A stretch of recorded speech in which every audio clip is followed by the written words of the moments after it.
Favourite serials இனி டிவிக்கு முன்பே சன் நெக்ஸ்ட் ஆப்ல ஜாலியா எல்லாருக்கும் முன்னாடியே பாருங்க. இப்பவே சன் நெக்ஸ்ட் ஆப்பை டவுன்லோட் பண்ணி சப்ஸ்கிரைப் பண்ணுங்க.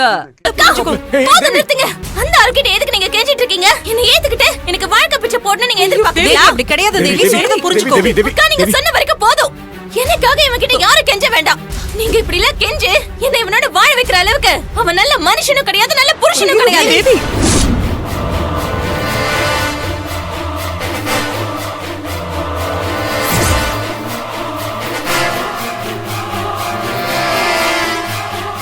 நம்ம மன்னிப்பு கேக்குற ஆளுங்களுக்கும் அந்த தகுதி வேணும்.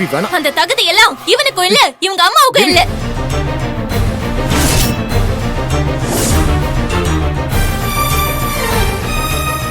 நான் வேணான்னு நீ என்ன முடிவு பண்றது? நீ வேணான்னு நான் இப்போ முடிவு பண்ணிட்டேன். அண்ணி தேவி இப்படி எல்லாம் பேசாத தேவி. நீ பேசாதம்மா. நீ என்னமோ பெரிய தியாகி மாதிரி எனக்கு வாழ்க்கை கூடன்னு கெஞ்சிட்டு இருக்கீங்க. தப்பு பண்ணதெல்லாம் இவன், அவன் கிட்ட போய் கெஞ்சிட்டு இருக்கீங்க. நீங்க பாரு, இப்ப சொல்றதுதான் எனக்கு உன் கூட வாழணும்னு விருப்பமே கிடையாது. டைவர்ஸ் கொடுத்துட்டல, கொடுத்துட்டு கிளம்பு. தேவி, ஏய் தேவி என்ன பேசிக்கிட்டு இருக்க? ஓ அக்கா நீங்க சும்மா இருங்க. இதுக்கு மேல நீங்க தேவி நீ சும்மா இரு.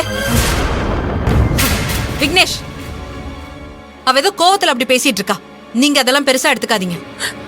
ஏய் என்னடி ஓவரா பேசிக்கிட்டு இருக்க?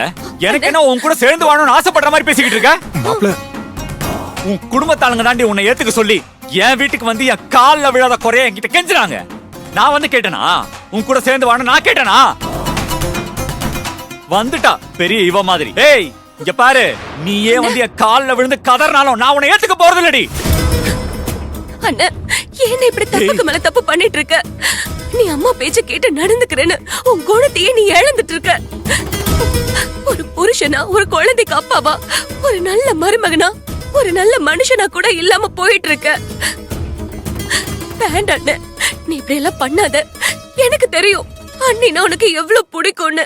அவங்க மேல நீ எவ்வளவு பாசம் வச்சிருக்கேன்னு எனக்கு நல்லா தெரியும். அண்ணா இடையில ஏதேதோ பிரச்சனை எல்லாம் வந்து 2 பேரும் இப்ப பிரிஞ்சிருக்கீங்க. உங்க பிரச்சனைக்குள்ள நாங்க யாரும் வராம இருந்தாலே நீங்க 2 பேரும் ஒன்னா சேர்ந்து வாழ ஆரம்பிச்சிருவீங்க.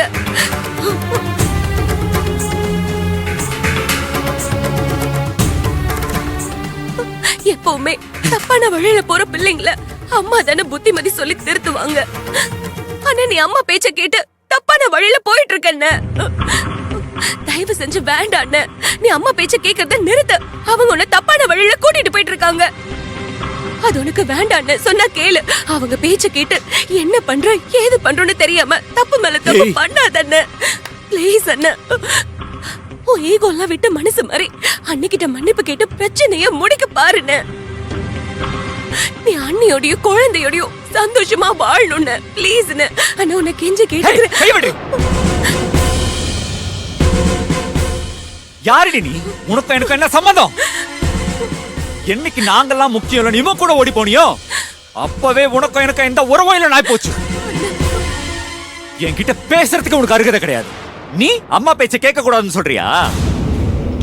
எங்களை பத்தி யோசிக்காம உன் சுயநலம் தான் முக்கியம்னு வீட்டை விட்டு ஓடி போனவன் நீ ஏன் நல்லதுக்குன்னு எனக்கு அட்வைஸ் பண்ற?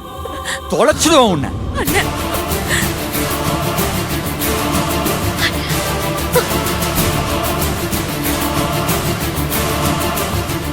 இங்க பாருங்க, நீங்க யாரு கெஞ்சினாலும் சரி கதறினாலும் சரி என் மனசு மாறாது. இவ கூட இந்த ஜென்மத்துல வாழக்கூடாதுன்னு நான் எப்பவோ முடிவு பண்ணி ரொம்ப நாள் ஆச்சு.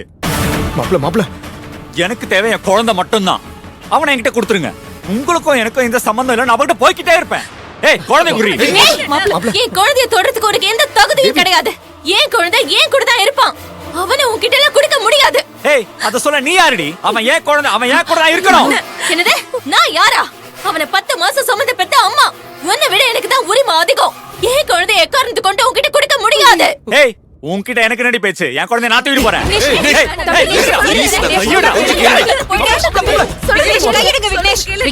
விக்னேஷ் கையெடுங்க விக்னேஷ். சொன்னா கேளுங்க விக்னேஷ். மாப்ள வேணாம் மாப்ள.